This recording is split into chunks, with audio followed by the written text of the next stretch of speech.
સુરતમાં 7 વર્ષની દીકરીને દીક્ષા આપવા મામલે આવ્યો મહત્વનો નિર્ણય। દીકરીના પિતા દ્વારા કોર્ટમાં અરજી કરી હતી। દીકરીની માતા દ્વારા દીકરીને દીક્ષા હમણાં ન આપવા બાબતે એફિડેવિટ કરી હતી। આજે સુરત ફેમિલી કોર્ટમાં બંને પક્ષના વકીલો એકબીજા સાથે રહ્યા। ફેમિલી કોર્ટમાં આવ્યો સુખદ સમાધાનનો નિર્ણય। દીકરીની દીક્ષા સ્થગિત કરી છે। આજથી પતિ પત્ની હવે સાથે રહેશે અને પતિ હવે આ કેસમાં આગળ લડવા નથી માંગતા। દીકરીના ભવિષ્ય માટે આપ્યો મહત્વનો નિર્ણય। બંને પક્ષના વકીલની દલીલ બાદ મહત્વનો ચુકાદો આવ્યો અને બંને વકીલોએ નિર્ણયને આવકાર્યો।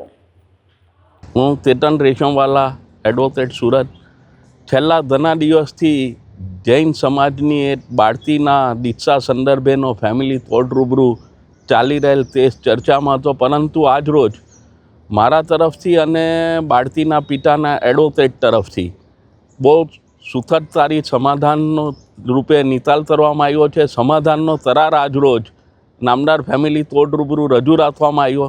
ફેમિલી કોર્ટ તરફથી એ સમાધાનનો કરાર રેકોર્ડ ઉપર લઈ દીક્ષા બાબતેની જે અરજી હતી, દીક્ષા પર સ્ટે મેળવવા માટેની જે અરજી હતી, એ અરજી ફેસલ કરી દેવામાં આવી છે અને જે સમાધાનનો કરાર રજૂ થયો છે એ મુજબ આજ રોજ પછી બેવ બાળકોને માતા પિતાનો પ્રેમ મળશે અને તારીખ 6/1/2026ના રોજ જે પિતાએ વાલી તરીકે નિયુક્ત થવા માટે અરજી કરેલ છે એ અરજી પણ એ પરત ખેંચી લેવાના છે। તો જૈન સમાજ માટે આજે બહુ આવકારદાયી એક સમાધાન નામદાર ફેમિલી કોર્ટમાં રજૂ કરવામાં આવ્યું।